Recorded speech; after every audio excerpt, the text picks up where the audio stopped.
నామమున్ నా ప్రభువా సన్నుతింతు నీ నామమున్ కీర్తింతు నీ నామమున్ నా ప్రభువా సన్నుతింతు నీ నామమున్ మనసారా ఎల్లప్పుడూ కృత గీతముతో మనసారా ఎల్లప్పుడూ కృత గీతముతో నిన్ను నే కొనియాడెదన్ నిన్ను నే కొనియాడెదన్ నిన్ను నే కొనియాడెదన్ నిన్ను నే కొనియాడెదన్ కీర్తింతు నీ నామమున్ నా ప్రభువా సన్నుతింతు నీ నామమున్ ప్రతి ఉదయం నీ స్తుతి గానం దినమంతయు నీ ధ్యానం ప్రతి ఉదయం నీ స్తుతి గానం దినమంతయు నీ ధ్యానం ప్రతి కార్యం నీ మహిమార్థం ప్రతి కార్యం నీ మహిమార్థం సంధ్య వేళలో నీ స్తోత్ర గీతం సంధ్య వేళలో నీ స్తోత్ర గీతం కీర్తింతు నీ నామమున్ నా ప్రభువా సన్నుతింతు నీ నామమున్ నీవు చేసిన మేలులను లెక్కిస్తూ వేలాది స్తుతులను చెల్లిస్తూ నీవు చేసిన మేలులను లెక్కిస్తూ వేలాది స్తుతులను చెల్లిస్తూ ఎనలేని నీ ప్రేమను వర్ణిస్తూ ఎనలేని నీ ప్రేమను వర్ణిస్తూ నిన్నే నేను ఆరాధిస్తూ నిన్నే నేను ఆరాధిస్తూ కీర్తింతు నీ నామమున్ నా ప్రభువా సన్నుతింతు నీ నామమున్ కీర్తింతు నీ నామమున్ నా ప్రభువా సన్నుతింతు నీ నామమున్ మనసారా ఎల్లప్పుడు కృత గీతముతో మనసారా ఎల్లప్పుడు కృత గీతముతో నిన్ను నే కొనియాడెదన్ నిన్ను నే కొనియాడెదన్ నిన్ను నే కొనియాడెదన్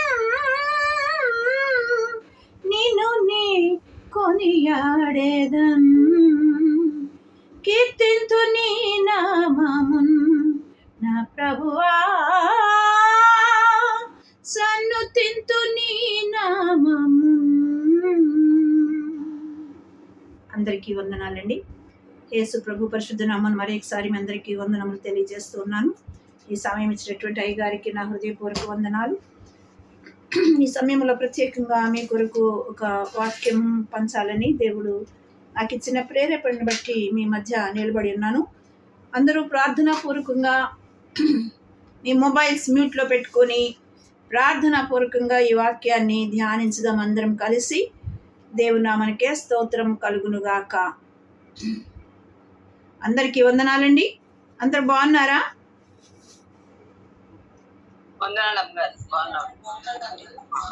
చాలా రోజులైంది కదా మనం కలుసుకొని. మేము బాగున్నాం నాన్న.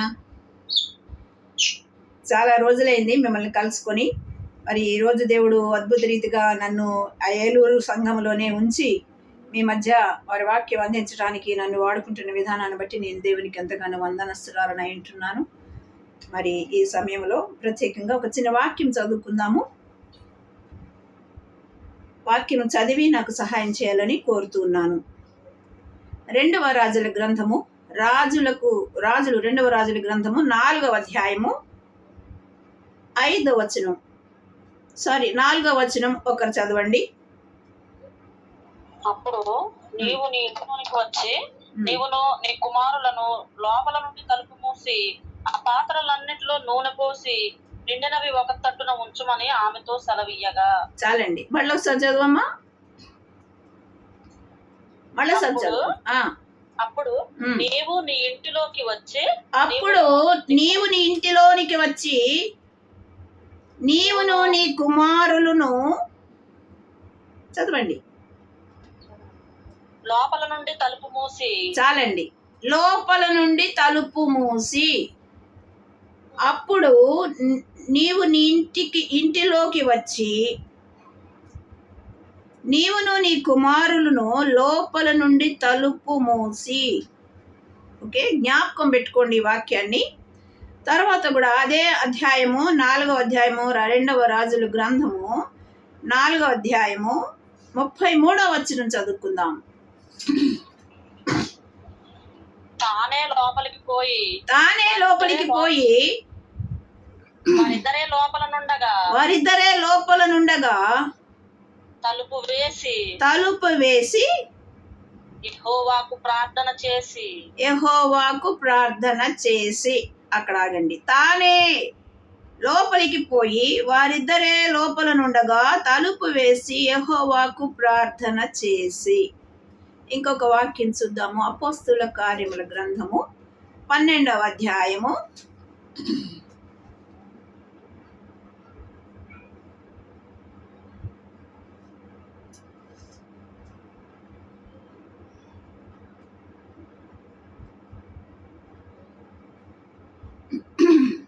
12వ అధ్యాయము అపోస్తుల కార్యముల గ్రంథము 12వ అధ్యాయము 5వ వచనము. పేతురు చెరసాలలో ఉంచబడెను. సంఘమైతే అతని కొరకు అత్యాశక్తితో దేవునికి ప్రార్థన చేయుచూ ఉండెను.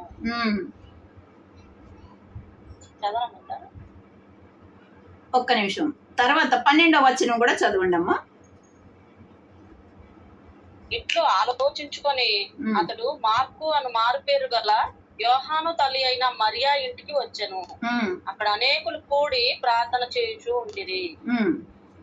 అతడు తలవాకిట తలుపు తట్టుచుండగా, అంటే తలుపులు వేసుకుని వారు ప్రార్థన చేస్తున్నారు కదండి. ఇక్కడ సంఘం అయితే అత్యాశక్తితో దేవునికి ప్రార్థన చేయుచుండెను. 12వ వచనములో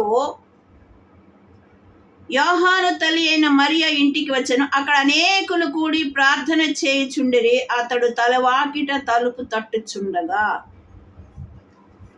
ఈ వాక్యాలను గమనించినప్పుడు మనకి ఒక్కటే మాట అందులో కనపడుతుంది కదా. ఆ చిన్న విషయం కొరకు మనం ప్రార్థన చేసుకుందాం. పరిశుద్ధమైన మా తండ్రి, జీవాధిపతి, జీవంగల దేవ, నీ పరిశుద్ధమైన శ్రేష్టమైన నామాన్ని బట్టి ప్రభువా నీకు వందనాలు. అల్పులం అయోగ్యురాలనైన నన్ను తండ్రి నీ నామములో నిలబెట్టుకొని ప్రభువా, నా బలహీనతలో కూడా నన్ను బలపరిచి మీరు నిలబెట్టుకునే విధానాన్ని బట్టి నీకు వందనాలు చెల్లిస్తున్నాం మా తండ్రి. నా ప్రభువా, ఈ యొక్క వాక్యంలోని పారమార్థిక సత్యాలు పరిశుద్ధాత్మదేవ నీవు మాకును వినిచిన ప్రతి బిడ్డకును తండ్రి నా ప్రభువా బోధించి నా తండ్రి కేవలం నన్ను బూరగా మాత్రమే మీరు వాడుకొని మా ప్రభువా ఈ వాక్యం బయలు వెళ్తుంటుండగా పరిశుద్ధాత్మ శక్తితో తండ్రి ఒక్కొక్కరిని అభిషేకించి తండ్రి ఒక్కొక్కరి బ్రతుకులు మీరు లేవనెత్తుమని ప్రార్థిస్తున్నారు తండ్రి. జీవంగా దేవానికే స్తుతులు స్తోత్రాలు చెల్లిస్తూ తండ్రి నా ప్రభువా ఈ వాక్యాన్ని తండ్రి బయలు వెళ్తుండగా నాయన ఒక్కొక్కరి ఆత్మలో కార్యాలు జరిగించి తండ్రి వాక్యానుసారమైన జీవితం మేము జీవించినట్లు అది మా జీవితాలకు అన్వయించుకునేటట్లు పరిశుద్ధాత్మదేవ అయ్యా మీరే ఒప్పింప చేసి మాకు అందరికీ మీరే తోడుగా నడిపించమని నజరుడైన యేసు పరిశుద్ధ నామములో ప్రార్థించి స్తుతించి వేడుకుంటున్నాను తండ్రి. ఆమేన్. దేవుని పరిశుద్ధ నామానికి స్తోత్రం కలుగును గాక. మొట్టమొదటిగా మనం చూసినప్పుడు 2వ రాజులు 4వ అధ్యాయము 4వ వచనము. అప్పుడు నీవు నీ ఇంటిలోకి వచ్చి నీవును నీ కుమారులను లోపల నుండి తలుపు మూసి.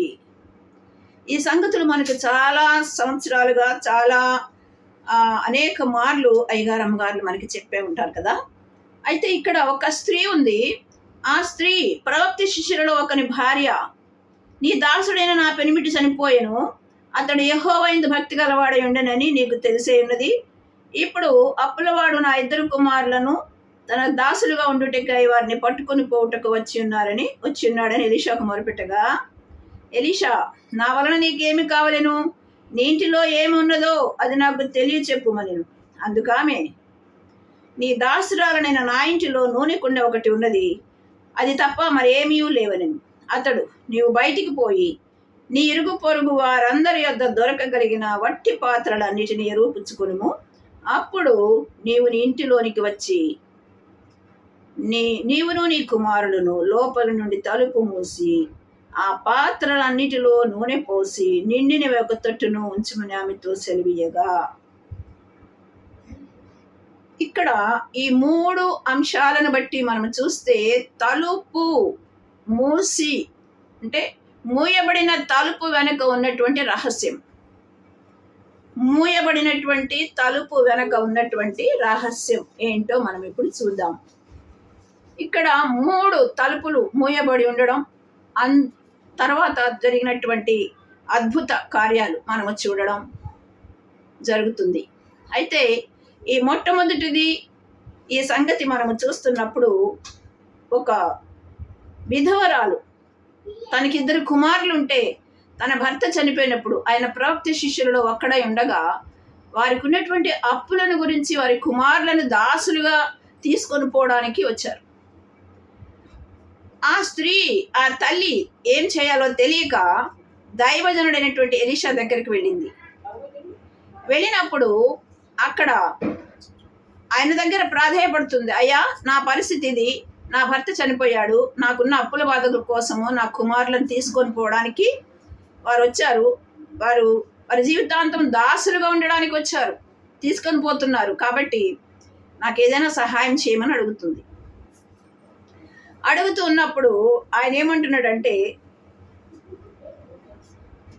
ఎలీషా, నా వలన నీకేమి కావలేను, నీ ఇంటిలో ఏమున్నదో అది నాకు తెలియచెప్పుమని. తర్వాత అందుకామె ఏం చెప్పిందంటే, నా వల్ల నీకేం కావాలమ్మా, అసలు నేనేం చేయాలి, నేనేం సహాయం చేయాలి నీకు అని దైవజనుడైనటువంటి ఎలీషా ఆమెతో అంటూ ఉంది.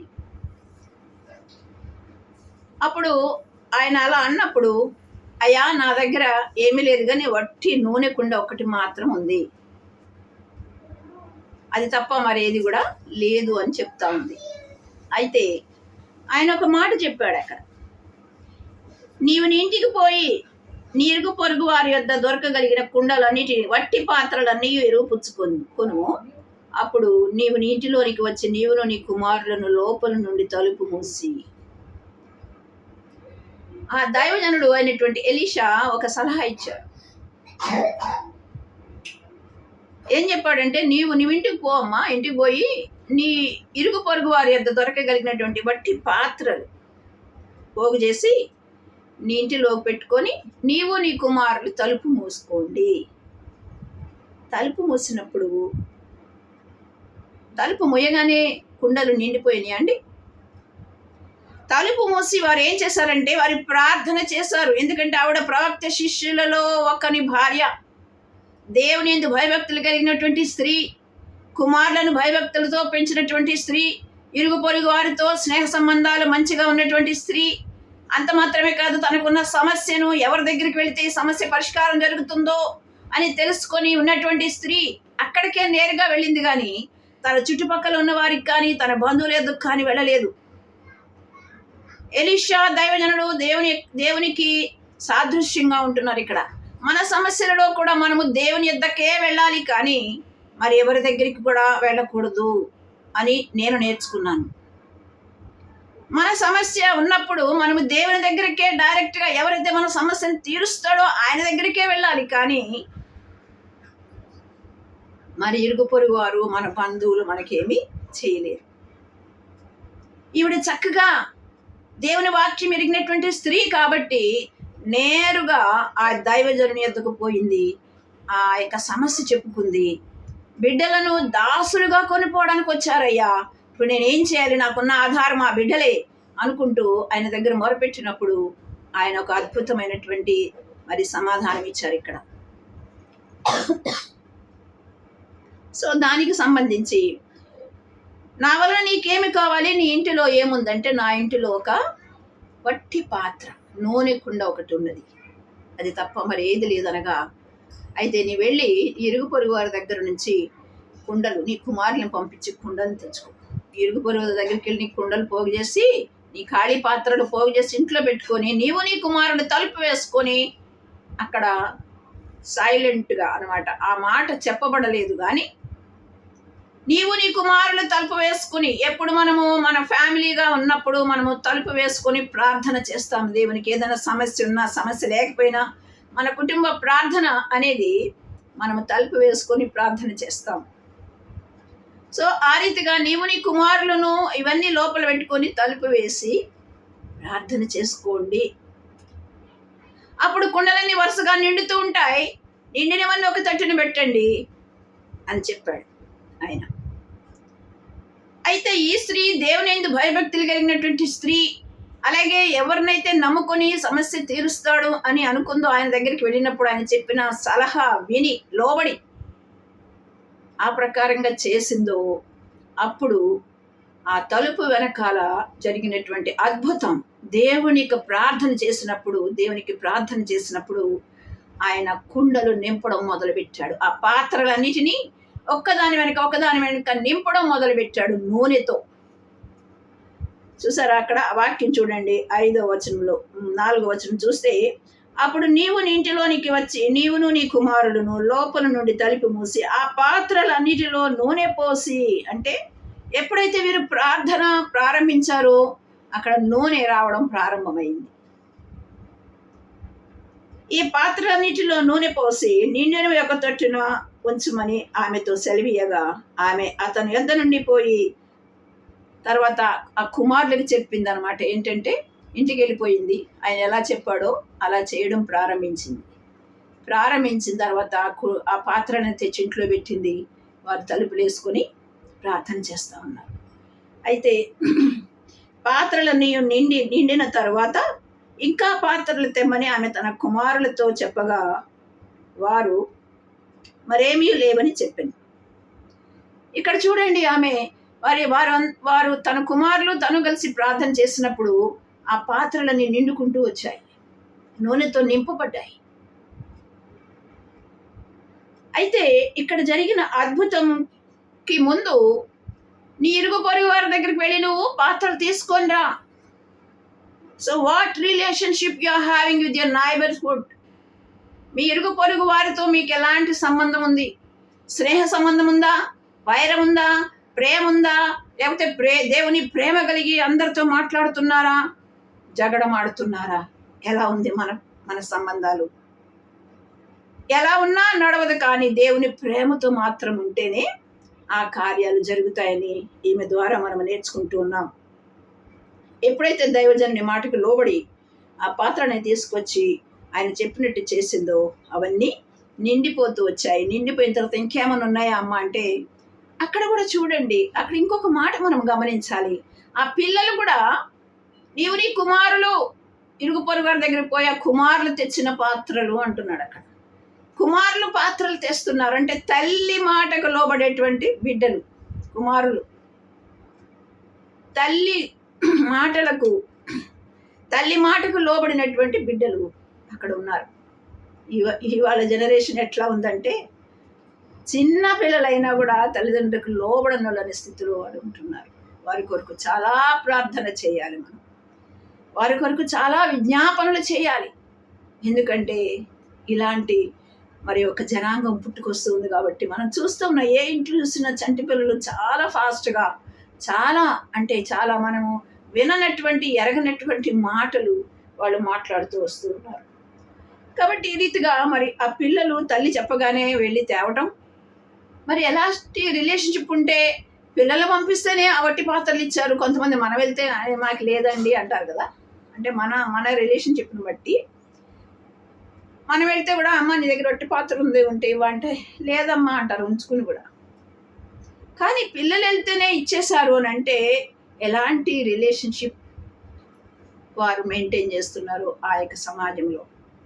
So that is most important. We should live in the society. When we are living in the society, we should have a good relationship with our neighborhood. అంతే మాత్రమే కాదు, వారి కొరకు మనం ప్రార్థన చేయవలసిన వారంగా ఉంటున్నాం. మన చుట్టూ ఇరుగు పొరుగు వారి కొరకు మనం కూడా ప్రార్థన చేయాలి. అయితే ఈ వట్టి కుండ, వట్టి పాత్ర, అది కూడా నూనె పాత్ర పరిశుద్ధాత్మకు సాదృశ్యంగా ఉంటుంది. నా ఇంటిలో వట్టి పాత్ర, వట్టి నూనె కుండ ఒక్కటే ఉందండి, మరి ఏమీ లేదు. నేను కూడా వట్టి పాత్రగా నా ఇంట్లో ఉన్నానేమో. పరిశుద్ధాత్మ దేవుడు ఈ రోజు నింపడానికి ఆయన ఇష్టపడుతూ ఉన్నాడు. కాబట్టి ప్రభువా నీ చిత్తానికి అప్పచెప్పుకుంటున్నానని ఆయన చెప్పిన మాటకు లోబడినప్పుడు నీ వట్టి పాత్రమైన నిన్ను తన పరిశుద్ధాత్మతో నింపుతూ అనేక వట్టి పాత్రలు నీ ఇంట్లో చేర్చినప్పుడు వాటిని కూడా నింపడానికి ఆయన ఇష్టపడుతున్నాడు. దేవుని నామమునకు స్తోత్రం కలుగును గాక. హల్లెలూయా. ఎందుకంటే ఆ వట్టి పాత్రలను నింపడానికి, పరిశుద్ధాత్మతో నింపడానికి నువ్వు వారందరినీ లోపలికి పిలుచుకుని రావాలి. నీ ఇంట్లో సమాజముగా కూడాలి, నీ ఇంట్లో ప్రార్థన ఉండాలి, నీ ఇంట్లో అలాంటి మంచి సహవాసం ఒకటి ఉండాలి నీ ఇరుగు పొరుగు వారితో. అలా ఉన్నప్పుడు నీ వట్టి పాత్రనే కాదు, నీవు నింపబడినప్పుడు అనేక పాత్రలు నింపడానికి దేవునికి అది వీలవుతుంది కనుక నీ ద్వారా అనేకులు రక్షణలోనికి రావడానికి దేవుడు సహాయం చేస్తాడు. ఆయన చెప్పాడు, నువ్వు పోయి ఇరుగు పొరుగు వారి యొద్ద ఆ వట్టి పాత్రలు తీసుకుని వచ్చి ఇంట్లో పెట్టండమ్మా అని అంటే ఆయన ఎలా చెప్పాడు అలా చేసినప్పుడు అక్కడ అద్భుతం చూసింది ఆవిడ. చూసినప్పుడు చివరి మాట చూడండి, 7వ వచనంలో చూస్తే, ఆమె దైవజనుడైన అతని యొద్దకు వచ్చి సంగతి తెలియజెప్పగా. ఎందుకండి దైవజనుడి దగ్గరికి మళ్ళీ ఎందుకు వచ్చింది? నిండిపోయినాయి కదా, ఇక తన ఇష్టం అమ్ముకోవచ్చు, ఏదైనా చేసుకోవచ్చు, తన అప్పులు తీర్చుకోవచ్చు, ఏమైనా చేసుకోవచ్చు. Why should he has to go to that god's man? ఎందుకు వెళ్ళాలి ఆ దైవజనుడి దగ్గరికి? మళ్ళీ ఎంత దేవుని యందు భయభక్తులు కలిగి ఉంటే ఆయన దగ్గరికి వెళ్ళిందో, తిరిగి ఆయన దగ్గరికే వెళ్ళి అయ్యా నిండిపోయి నీ పాత్రలన్నీ అని చెప్పినప్పుడు ఆమె దైవజనుడైన అతని వద్దకు వచ్చి సంగతి తెలియచెప్పగా అతడు, నీవు పోయి ఆ నూనెను అమ్మి నీ అప్పు తీర్చి మిగిలిన వారితో నీవును నీ పిల్లలు మిగిలిన దానితో నీవును నీ పిల్లలు బ్రతుకుడని ఆమెతో చెప్పాను. ఇక్కడ ఈ యొక్క పారాగ్రాఫ్లో, ఈ యొక్క చాప్టర్లో మనం ఏం చూస్తున్నామనంటే ఆ యొక్క మూయబడిన తలుపు వెనక ఉన్నటువంటి ప్రార్థనా జీవితానికి వచ్చినటువంటి అద్భుతం, దాసులుగా తీసుకోపోబడుతున్నటువంటి కుమారులకు దాసత్వం నుంచి విడుదల. రెండవది ఆమె కరువు నుంచి విడుదల. మూడవది సమృద్ధి అయినటువంటి ఆహారం, లేకపోతే సమృద్ధి అయినటువంటి జీవం, పరిశుద్ధాత్మ జీవం వారికి అక్కడ దొరికినట్టుగా మనం చూస్తున్నాం. ఈ మొదటి మూయబడిన తలుపు వెనక ఉన్నటువంటి ప్రార్థన రహస్యం, ప్రార్థన అద్భుతం, దేవుడు చేసిన కార్యాన్ని మనం ఇక్కడ చూస్తూ ఉన్నాము. త్వరగా వెళ్దాము. రెండవ మాట కూడా మనం చూసినప్పుడు ఈ సంగతి కూడా మీకు బాగా తెలుసు. 8వ వచనం నుంచి 4వ అధ్యాయం 8వ వచనం నుంచి చివరి వరకు 37 వరకు కూడా ఏం జరిగిందో మనకు తెలుసు. టూకీగా నేను 2 మాటలు చెప్తాను. షూనేమీయురాల సంగతి మనందరికీ తెలుసు కదా. షూనేమీయురాల దగ్గర కూడా ఎలీషా దైవజనుడు వస్తూ పోతున్నప్పుడు ఆమె ఇంటి పైన తన భర్త పర్మిషన్ తోటి పైన ఒక గది కట్టుతుందనమాట. మన ఇంటికి వచ్చి పోవాడు దైవజనుడు నేను ఎరుగుదురు కాబట్టి ఆయనకు ఒక గది నిర్మించి ఆయన వచ్చినప్పుడల్లా విశ్రాంతి తీసుకోవడానికి ఇక్కడ ఒకటి ఏర్పాటు చేద్దాం అనగా అలాగే చేసిన తర్వాత ఆయన ఉండి చూసి తన ఆ సహోదరికి పిల్లలు లేరని సంగతి తెలుసుకుని మీదటికి ఒక కుమారుడు నీ యొక్క ఒడిలో ఉంటాడని చెప్పి దేవుని యొక్క చిత్త ప్రకారం ఆ స్త్రీకి, ఆ షూనేమీయురాలికి ఒక కుమారుని అనుగ్రహించినట్టుగా మనం చూస్తూ ఉన్నాం. ఆ తర్వాత ఆ పిల్లవాడు పెద్దవాడే 9 సంవత్సరాలు 10 సంవత్సరాలు అట్లా వచ్చినప్పుడు వాడు పొలంలో పని చేసుకుంటుండగా అబ్బాయి అక్కడికి వెళ్ళిన తర్వాత నాకు తలనొప్పి వస్తుంది, తలనొప్పి అని చెప్పి తల్లి ఒడిలో వాలి చనిపోతాడు.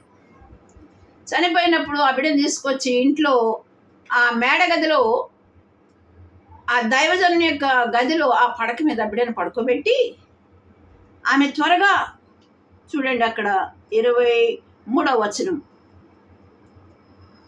చదవండి అమ్మా.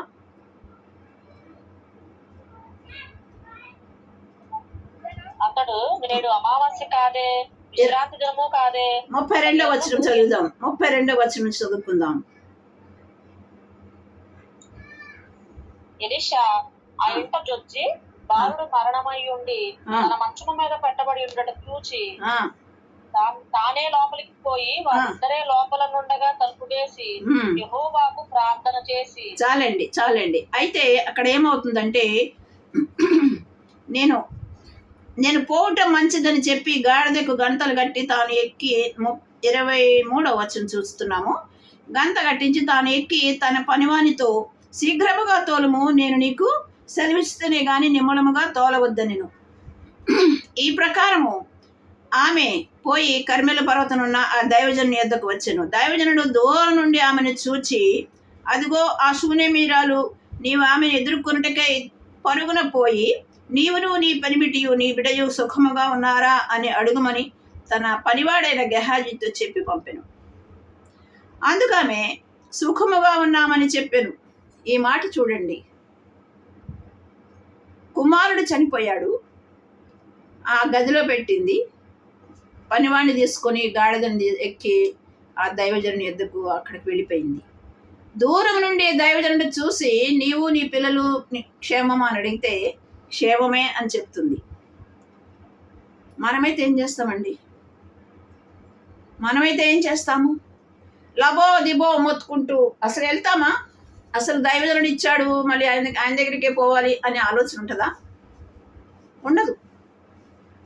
ఇక లేక ఇచ్చాడు కదా దేవుడు, లేక పుట్టాడు కదా కొడుకు అని చెప్పి ప్రాణమంతా ఆయన మీద పెట్టుకుని ఆయన ఆ పిల్లాడు చనిపోతే ఇంకా ఏడుస్తూ కన్నీరు మున్నీరుగా కడుపు ద్రవించేలాగా ఏడుస్తూ ఉంటాం మనమైతే. కానీ ఈ తల్లి ఏం చేస్తుందంటే ఆ బిడ్డను అక్కడ పెట్టేసి దైవజనుని యొద్దకు వెళ్ళింది. అయితే అప్పుడు అంటున్నాడు, నీవును నీ పెనిమిటియు నీ బిడ్డయు సుఖముగా ఉన్నారా అని అడుగుమని తన పనివాడైన గెహాజీతో చెప్పి పంపెను. అందుకు ఆమె సుఖముగా ఉన్నామని చెప్పాను. పిమ్మట ఆమె కొండ మీద ఉన్న దైవజనుని యొద్దకు వచ్చి అతని కాళ్ళు పట్టుకొనెను. గెహాజీ ఆమెను తోలివేయుటకు దగ్గరకు రాగా దైవజనుడు, ఆమె బహు వ్యాకులముగా ఉన్నది, యెహోవా ఆ సంగతి నాకు తెలియజేయక మరుగు చేసెను, ఆమె జోలికి పోవద్దని వానికి ఆజ్ఞ ఇచ్చెను. అప్పుడు ఆమె, కుమారుడు కావాలని నేను ఆ ఏలును వాడనైనా నిన్ను నేను అడిగితినా? నన్ను భ్రమ పెట్టవద్దని నేను చెప్పలేదా అని అతనితో మనవి చేయగా అతడు, నీ నడుము బిగించుకొని నా దండమును చేత పట్టుకొని పొమ్ము, ఎవరైనా నీకు ఎదురుపడిన ఎడల వానికి నమస్కరింపవద్దు, ఎవడైనాను నీకు నమస్కరించిన వాడికి ప్రతి నమస్కారము చేయవద్దు, అక్కడికి పోయి నా దండము నా బాలున ముఖం మీద పెట్టుమని గెహాజీకి ఆజ్ఞ ఇచ్చి పంపెను. తల్లి ఆ మాట విని, యెహోవా జీవము తోడు, నీ జీవము తోడు, నేను నిన్ను విడవనని చెప్పగా అతడు లేచి ఆమెతో కూడా పోయింది. పనివానిని పంపిస్తే ఆమెకు నచ్చలేదు. అయ్యా దైవజనుడా, నీవే వస్తేనే నేను వెళ్తా, లేకపోతే నేను వెళ్ళను. ఈమె కూడా తన సమస్య ఏంటి? మరణం. ఆ మరణించినటువంటి ఆ కుమారుని జీవములోనికి తెచ్చుకోవాలి అనేటువంటి ఎంత గొప్ప నిరీక్షణ, ఎంత గొప్ప మరి ఆలోచన కలిగి ఆ దైవజనుని యొద్దకు వెళ్ళిందో, అసలు అది ఆ సంగతి ఎలాగో ఆమె హృదయానికి వచ్చిందో మరి నాకైతే అర్థం కావట్లేదు. కానీ నువ్వు వస్తే తప్ప నేను వెళ్ళను ఇక్కడి నుంచి. యాకోబు కూడా అంటాడు కదా, నువ్వు నన్ను దీవిస్తాను కానీ నేను ఇక్కడి నుంచి వెళ్ళను అంటాడు 32 ఆదికాండంలో. నీవు నన్ను దీవిస్తేనే కానీ నేను ఇక్కడి నుంచి వెళ్ళను. అలాగే ఈవిడ కూడా నీవు వస్తేనే కానీ, నీ పనివాడు కాదు, నువ్వే రావాలి. ఆమె సమస్య మరణం. ఆ మరణము పట్టుకొని జీవాధిపతి దగ్గరికి వెళ్ళింది. ఎలీషా దైవజనుడు దేవునికి సాదృశ్యంగా ఉంటున్నాడు. దేవునికి అసాధ్యమైనది ఏదైనా ఉన్నదా? ఆయన మరణం నుంచి జీవంలోనికి దాటించగలిగిన శక్తిమంతుడు కాబట్టి ఆమె ఎక్కడికి వెళ్ళాలో అక్కడికే వెళ్ళింది. ఎవరిచ్చారో ఆయన దగ్గరికే వెళ్ళింది. వెళ్ళి ఆయన కాళ్ళ మీద పడిపోయింది. కాళ్ళ మీద పడిపోగానే ఆయన అక్కడి నుంచి బయలుదేరి వచ్చినట్టుగా మనం చూస్తున్నాం. తర్వాత 31వ వచనంలో చూస్తే, గెహాజీ వారికంటే ముందుగా పోయి ఆ దండమును బాలుని ముఖం మీద పెట్టును, కానీ ఏ శబ్దమును రాకపోయెను. ఏమీ వినవచ్చినట్టు కనబడలేదు. కనుక వాడు ఎలీషాను ఎదుర్కొని వచ్చి బాలుడు మేలుకొనలేదని చెప్పాను. 32వ వచనం, ఎలీషా ఆ ఇంటొచ్చి బాలుడు మరణం ఉండి తన మంచం మీద పెట్టబడి ఉండేట చూచి తానే లోపలికి పోయి వారిద్దరే లోపల నుండగా తలుపు వేసి యెహోవాకు ప్రార్థన చేసి. వారిద్దరే, ఇంకెవరు లేరు. మూడో వ్యక్తి లేడు అక్కడ. ఆ చనిపోయిన కుమారుడు, ఎలీషా దైవజనుడు. ఎంత అద్భుతం! వారిద్దరే లోపల ఉండి తలుపు మూసి యెహోవాకు ప్రార్థన చేశారు. చేయగానే ఏమైందో చూడండి. 34వ వచనంలో, మంచం మీదకి ఎక్కి బిడ్డ మీద తను చాచుకొని తన నోరు వాని నోటి మీదను, తన కండ్లు వాని కండ్ల మీదను, తన చేతులు వాని చేతుల మీదను ఉంచి బిడ్డ మీద పొడుగుగా పండుకొనగా ఆ బిడ్డ ఒంటికి వెట్ట పుట్టెను. తాను దిగి ఇంటిలో యువతల నుండి అవతలకు ఒకసారి తిరిగి మరలా నడిచి మరలా తన మంచం మీద ఎక్కి వాని మీద పొడుగుగా పండుకొనగా బిడ్డ 7 మారులు తుమ్మి కండ్లు తెరిచెను. అప్పుడు అతడు గెహాజీని పిలిచెను. ఈ షూనేమీయురాలిని పిలుచుకొని రమ్మనగా వాడు ఆమెను పిలిచెను. ఆమె అతని యొద్దకు రాగా అతడు, నీ కుమారుడిని ఎత్తుకొనుమని ఆమెతో చెప్పెను. అంతటా ఆమె లోపలికి వచ్చి అతని కాళ్ళ మీద సాష్టాంగపడి లేచి తన కుమారుని ఎత్తుకొని పోయిను. చూసారా? ఆ తలుపు మూసి వారిద్దరే లోపల నుండి తలుపు మూసుకుని యెహోవాకు ప్రార్థన చేయగా మరణములో నుంచి జీవములోనికి దాటించిన గొప్ప దేవుడు ఆ బిడ్డకి జీవాన్ని ఇచ్చి తిరిగి తల్లికి అప్పగించినట్టుగా మనం చూస్తున్నాం. ఆమె నిరీక్షణ, ఆమె విశ్వాసము ఎంత గొప్పదో అసలు లెక్కించలేదు. దాన్ని అసలు లెక్కించలేము, లెక్కబెట్టలేము ఎంత విశ్వాసి అనేది. కాబట్టి దేవుడు ఆ యొక్క మూయబడిన తలుపు వెనకాల మనము ప్రార్థన చేసినప్పుడు దేవుడు అద్భుతాలు చేస్తాడు. ఇది రెండవది, మరణములో నుంచి జీవంలోనికి దాటించుట. మూడవది చూసి ఒక మాట ముగించుకుందాము. మూడవ మాట అపోస్తల కార్యముల గ్రంథంలో చూసినప్పుడు పేతురు చెరసాలలో వేయబడిన, మనము సండే కూడా చెప్పుకున్నాం ఈ మాటలు. అయినా కూడా ఒక మాట మరి జ్ఞాపకం చేసుకొని ముగిద్దాం. ఆ కాలంలో దేవుని యొక్క సువార్త ప్రకటిస్తున్నారని చెప్పి శిష్యుల్లో మరి యాకోబు గారిని తల నరికేసి చంపేశారు. ఇంకా పేతురును కూడా పట్టుకుని చెరసాలలో వేశారు. తెల్లారితే ఆయనను కూడా తీసుకెళ్ళి చంపేస్తారు హేరోదు రాజు. ఆ సమయంలో ఆయన చాలా పగడబందీగా బొండలు వేసి అటు ఇటు 4 చతుష్టయములటువంటి సైన్యాన్ని ఆయన చుట్టూ బంధకాలలో బంధించినప్పుడు ఆయన నిద్రపోతూ ఉన్నాడంట పేతురు. చూసారా? అక్కడ 5వ వచనం చూస్తే, పేతురు చెరసాలలో ఉంచబడెను, సంఘమైతే అతని కొరకు అత్యాశక్తితో దేవునికి ప్రార్థన చేయుచుండెను. అయితే అక్కడ మాటలు మనం చూసినప్పుడు హేరోదు అతడిని వెలుపలికి తీసుకొని రావాలని ఉండగా ఆ రాత్రియే పేతురు 2 సంఖ్యలతో బంధింపబడి 2 సైనికుల మధ్య నిద్రించుచుండెను. మరియు కావలి వారు తలుపు ఎదుట చెరసాల కాచుకొనుచుండిరి. ఇదిగో ప్రభుదూత అతని దగ్గర నిలిచెను. అతడు నిన్న గదిలో వెలుగు ప్రకాశించెను. దూత పేతురు పక్కన తట్టి త్వరగా లెమ్మని చెప్పి అతని లేపగా సంఖ్యలు అతని చేతి నుండి ఊడిపడెను. ఎప్పుడైతే సంఘము అత్యాశక్తితో ప్రార్థన చేస్తుందో దేవుడు దిగి వచ్చేసాడు. చెరసాలు ఉన్నటువంటి పేతురును చూశాడు. ఎప్పుడైతే అక్కడికి వచ్చాడో ఆ గదంతా వెలుగుతో నింపబడింది. పేతురుడు ఆయన తట్టి లేపగా, ఆయన ఎప్పుడైతే తట్టాడో ఆయన సంఖ్యలన్నీ విడిపోయినాయి. ప్రియమైన దేవుని బిడ్డలారా, మనము సంఘముగా ప్రార్థించినప్పుడు నీవే సంఖ్యలలో ఉన్నావో, ఏ బంధకాల్లో ఉన్నావో, అప్పుల బాధన, అనారోగ్యమా, అశాంత్య, నెమ్మదైన స్థితుల ఎన్నో మన చుట్టుకొని ఉన్నాయి. ఈ లోకంలో జీవిస్తున్నప్పుడు ఒకటి కాదు, రెండు కాదు, చాలా శోధనలు చుట్టుకొని ఉంటున్నాయి మనల్ని. అలాంటి పరిస్థితుల్లో, బంధకాలలో మనం ఉన్నప్పుడు సంఘము ప్రార్థిస్తుండగా, I'm very proud of my El Shaddai ministries, because సంఘం ఎంత అత్యాశక్తితో ప్రార్థన చేస్తుందో, ఎంతో మందికి విడుదల, ఎంతో మందికి మరణంలో నుంచి జీవంలోనికి దాటిస్తూ, ఎంతో మంది అప్పుల బాధల నుంచి, ఎంతో మంది సమస్యల నుంచి విడుదల కలిగిస్తూ, కాపరులు అంత గొప్పగా ప్రార్థన చేస్తూ, వారిని దర్శిస్తూ, సంఘాన్ని ఆ రీతిగా ప్రార్థనలో నడిపిస్తూ, సంఘము ప్రార్థన చేస్తే ఇలాంటి గొప్ప విడుదల కలుగుతుందని వారికి తెలియజేస్తూ, వారిని ప్రార్థన చేయమని కోరుతూ, అనేకులకు స్వస్థత, అనేకులకు మరి విడుదల కలుగుతున్నట్టుగా నేను చూస్తున్నాను. I'm proud of it. I praise God for that. ఎందుకంటే దేవునికి ఎంతో స్తుతులు చెల్లిస్తున్నాను సంఘము ఆ రీతిగా ప్రార్థిస్తున్నప్పుడు.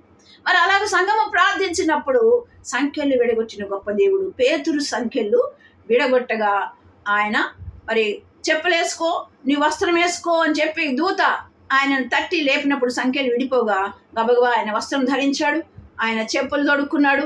మరి గమని దాటి బయటకు వస్తున్నప్పుడు తలుపులు దాని అంతటా అవే తెరుచుకున్నాయంట. అక్కడ అంతమంది కాపలాదారులు ఉన్నారు, అంతమంది సైనికులు ఉన్నారు. వారి మధ్య ఆయన బంధింపబడ్డాడు. ఆ బంధకాలన్నిటి నుంచి విడుదల దయచేసి దేవుడు మరి ఆయనను గమని వెలుపటి వరకు తీసుకుని వచ్చి, ఆయన ఎక్కడికి వెళ్ళాలో ఆ దారి వరకు తీసుకుని వచ్చి ఆయనను విడిచిపెట్టినట్టుగా మనం చూస్తూ ఉన్నాం. చివరికి ఆయన వచ్చాడు. ఎక్కడికి వచ్చాడో 12వ వచనంలో మనం చూస్తే, అక్కడ చూడండి 12వ వచనంలో ఇట్లా ఏమని ఆలోచించుకుంటున్నాడు, ఈ జరిగిందంతా కూడా ఒక కలగా అనుకుంటున్నాడు, ఒక దర్శనం అనుకుంటున్నాడు పేతురు గారు. కానీ దేవదూత ఎక్కడి వరకు ఆయనని విడిచిపెట్టాలి అక్కడి వరకు వచ్చి విడిచిపెట్టి వెళ్ళిపోయిన తర్వాత ఆయనకి తెలివి వచ్చిందంట. అప్పుడు అంటే అప్పటి వరకు ఆయన అన్కాన్షియస్ స్టేజ్లో ఉన్నాడు, ఆయనకు తెలియట్లేదు. అంటే దేవుని దూత వచ్చి నన్ను విడిపించిందని అనుకోవట్లేదు. కానీ ఆయన ఏమనుకుంటున్నాడంటే, నాకు ఏదో దర్శనం కలిగింది, లేకపోతే ఏదో కళ వచ్చింది అనుకుంటున్నాడు. కానీ ఆయన వెళ్ళవలసిన మార్గం, నేను ఎక్కడున్నానేంటి అనుకుంటూ ఆ ముందుకు నడిచినప్పుడు ఎక్కడైతే ఆ మరియా గారి ఇంటికాడ ప్రార్థన జరుగుతుందో అక్కడికి వెళ్ళిపోయి తలుపు తట్టగా రోదే అనేటువంటి చిన్న కుమార్తె ఆయన స్వరమిని పేతురు వచ్చాడని చెప్పి, ఇదంతా కూడా జరిగిందని అనుకోవట్లేదు. ఇట్లా ఆలోచించుకుంటుండగా అతడు మార్కోను మారు పేరు గల యోహాను తల్లి అయిన మరి ఇంటికి వచ్చెను. అక్కడ అనేకులు కూడి ప్రార్థన చేయుచుండిరి. అతడు తలవాకిట తలుపు తట్టుచుండగా ఆయన ఎప్పుడైతే అక్కడ చేరాడో తలుపు తట్టాడనమాట. అక్కడ ఏం జరుగుతుందండి? సంఘము ప్రార్థిస్తుంది. సంఘము ప్రార్థిస్తుండగా ఇక్కడ సంఖ్యలు విడిపోయినాయి. దేవునామ స్తోత్రం కలుగును గాక. అలాంటి సంఘాలు ఎన్నున్నాయండి మనకి ఇక్కడ. అలాంటి సంఘాలు ఉంటే ఎంతో మందికి విడుదల. మరి మణిపూర్లో చూస్తే అంత భయంకరమైన సంఘటనలు మనం చూస్తూ ఉన్నాం. మరి సంఘాలు అలాగ ప్రార్థన చేస్తే అక్కడ విడుదల కలగదా? సంఘాలు అలాగ ప్రార్థన చేస్తే అలాంటి దుర్మార్గులకు కరివిప్పు కలగదా? మనం ఏం ప్రార్థన చేస్తున్నాం? ఎలా ప్రార్థన చేస్తున్నాం? ఇక్కడ తలుపులు మూసుకొని భయముతోటి మమ్మల్ని కూడా చంపేస్తారేమో అనేటువంటి ఉద్దేశంతో ఆ తల్లి అనేటువంటి మరియ గారి ఇంట్లో చేరి సంఘమంతా అక్కడ కూడుకొని ప్రార్థన చేస్తూ ఉంది. అక్కడ కూడుకొని ప్రార్థన చేస్తున్నప్పుడు అప్పుడు వెళ్ళాడు పేతురు గారు విడుదల పొంది. దేవునామ స్తోత్రం కలుగును గాక. నీవు అలాంటి అద్భుతాలు చూడదలుచుకున్నావా? అమ్మా, ప్రియ సహోదరి, ప్రియ సహోదరుడా, సంఘం అంతటికీ వినతి చేస్తున్నాను. విన్నపం ఏంటంటే, మనం ఆ రీతిగా తలుపు మూసుకొని ప్రార్థన చేస్తున్నప్పుడు, రోదన చేసినప్పుడు నీకున్నటువంటి కట్లు విడిపోతాయి. నీకున్నటువంటి అప్పుల బాధల నుంచి విడుదల, నీకున్నటువంటి మరణకరమైనటువంటి రోగం నుంచి విడుదల, నీకున్నటువంటి భయంకరమైన చెర నుంచి విడుదల కలిగించడానికి పరిశుద్ధాత్మ దేవుడు మనకందరికీ సహాయం చేస్తాడు. ఒకవేళ నువ్వు ఇంకా నిద్రమత్తులో ఉన్నావా, లేకపోతే ఇంకా పర్వాలేదులేని ఎంతసేపు నీ ప్రార్థన జీవితం ఉంటుందో మరి నాకైతే తెలియదు. కానీ అలాంటి ప్రార్థన జీవితం నీకు కలిగినప్పుడు పరిశుద్ధాత్మ దేవుడు మనకందరికీ విడుదల ఇవ్వడానికి ఆయన సంసిద్ధంగా ఉన్నాడు. దేవుడు సంసిద్ధంగా ఉన్నాడు. మన ప్రార్థన ఆలకించే దేవుడు. వారు యెహోవాకు ప్రార్థన చేయగా అని ఉంది అక్కడ. మన ప్రార్థన ఆలకించే దేవుడు మనకున్నాడు. కాబట్టి మన దాసత్వం నుంచి, మన అప్పుల బాధ నుంచి, మన మరణం నుంచి, మనకి చెర నుంచి విడుదల కలుగజేసి మనకి జీవాన్ని ఇచ్చి మరి ఇంకా ఇంకా మనకి మరి స్వాతంత్రాన్ని ఇచ్చి ఇంకా అప్పుల బాధల నుంచి విడుదల తెచ్చి సమృద్ధి అయిన జీవాన్ని ఆయన మనకి ఇవ్వడానికి ఆయన సిద్ధంగా ఉన్నాడు. ప్రియ సహోదరి, మనం కూడా ఆ రీతిగా ఉండడానికి పరిశుద్ధాత్మ దేవుడు మనకందరికీ సహాయం చేయనుగాక. ఆమేన్. ఆమేన్. దేవునికి స్తోత్రం. హల్లెలూయా. లోపలికి వెళ్ళి తలుపు వేసుకుని అనే మాట చూస్తాం.